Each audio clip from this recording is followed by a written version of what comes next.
Communiqué final. Du 16 au 17 novembre 2017, s'est tenue au Parc Floral de Paris la réunion du groupe consultatif sur le plan national de développement économique et social 2016-2020 de la Guinée. La réunion a été organisée par le gouvernement de la République de Guinée en collaboration avec la Banque mondiale. Ont participé à cette réunion les partenaires bilatéraux, les institutions et agences de financement du développement, les organisations non gouvernementales internationales opérant en Guinée, ainsi que des opérateurs privés nationaux et internationaux. Conduite par son Excellence le professeur Alpha Condé, président de la République de Guinée et président en exercice de l'Union africaine, la délégation guinéenne était constituée des membres du gouvernement, des représentants de la présidence de la République, de la primature, des hauts fonctionnaires de l'administration publique, des représentants du secteur privé, du Parlement et de la société civile. Au cours de la cérémonie d'ouverture présidée par son Excellence Monsieur le Président de la République, le vice-président Afrique de la Banque mondiale, le président de la Banque africaine de développement, le vice-président de la Banque islamique de développement, le représentant du gouvernement français, la secrétaire exécutive de la Commission économique des Nations unies pour l'Afrique, le représentant du gouvernement chinois, le représentant du président de la Commission de l'Union africaine ont prononcé des allocutions d'amitié et de soutien aux efforts du gouvernement de la Guinée et particulièrement au financement de la mise en œuvre du Programme national de développement économique et social.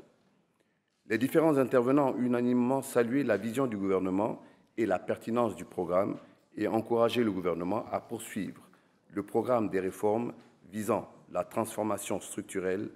de l'économie guinéenne. Dans son allocution, Madame la ministre du Plan et de la Coopération internationale a mis l'accent sur le contexte et les objectifs de la réunion et s'est réjouie de la forte mobilisation des partenaires techniques et financiers et des investisseurs privés. Lors de son allocution d'ouverture, Monsieur le Président de la République a rappelé l'histoire du processus de planification du développement de la Guinée, tout en mettant en évidence les opportunités d'affaires et d'investissement qu'offre le pays. Il a ensuite invité l'ensemble des partenaires techniques et financiers à se mobiliser autour de la Guinée pour la réalisation effective du Programme national de développement économique et social. Après la cérémonie d'ouverture, la ministre du Plan et de la Coopération internationale a présenté la vision nationale du développement de la Guinée d'ici à 2040, les grandes articulations du Programme national de développement économique et social 2016-2020 et les besoins de financement du Programme national d'investissement. Cette présentation a été suivie d'un exposé de Madame la ministre de l'Économie et des Finances sur les perspectives macroéconomiques ainsi que sur le programme des réformes structurelles qui sous-tendent le programme. Intervenant à la suite de ces deux présentations, la chef de mission du Fonds monétaire international, tout en appréciant les réformes macroéconomiques de la Guinée au cours des dernières années, a confirmé l'accord obtenu avec les autorités sur un programme économique et financier qui sera appuyé par la facilité élargie de crédit. 4 panels de discussion portant respectivement sur chacun des piliers ont été organisés, offrant ainsi l'occasion aux participants d'approfondir leurs échanges sur les choix stratégiques ainsi que les orientations programmatiques du programme. Des annonces de contributions de financement du Programme national de développement économique et social s'élevant à environ 21 milliards de dollars américains ont été enregistrées. Ce résultat démontre l'appui inconditionnel de l'ensemble de la communauté internationale à travers les partenaires au développement bilatéraux, multilatéraux et investisseurs privés. Ceci pour l'atteinte des objectifs de développement de la Guinée. Les annonces par partenaires seront publiées séparément sur le site du gouvernement et du ministère du Plan et de la Coopération internationale. En marge des travaux, lors de la première journée de la réunion, une cérémonie de signature de 2 conventions de financement de 69 millions de dollars américains a eu lieu entre la Banque islamique de développement et la Guinée. Les travaux de la réunion du groupe consultatif se sont poursuivis dans la deuxième journée par la tenue de 3 sessions spécifiques qui ont porté respectivement sur le développement du secteur privé, l'agriculture, l'énergie. Ces sessions ont permis de préciser les politiques et stratégies du gouvernement, les projets prioritaires et les opportunités d'investissement qu'offrent ces différents secteurs.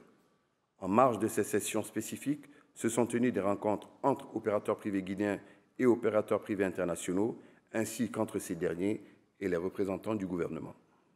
Les partenaires ont unanimement apprécié la qualité de l'organisation de la réunion et des documents présentés et se sont félicités des nouvelles perspectives du développement économique et social qui s'ouvrent pour la Guinée. Les partenaires ont souligné par ailleurs les défis majeurs que le gouvernement doit relever, à savoir le renforcement de la gouvernance et de l'état de droit, le renforcement des capacités de l'administration publique, la poursuite de l'amélioration du climat des affaires. En outre, le gouvernement et ses partenaires ont convenu, sur la base du principe de la responsabilité mutuelle, de poursuivre des discussions engagées à la présente réunion du groupe consultatif dans le cadre du dispositif institutionnel de suivi et d'évaluation de la mise en œuvre du Programme national de développement économique et social créé à cet effet. La cérémonie de clôture des travaux a été présidée par Son Excellence Monsieur le Président de la République en présence de Monsieur Bruno Le Maire, ministre de l'Économie et des Finances, fait à Paris le 17 novembre 2017. Je vous remercie.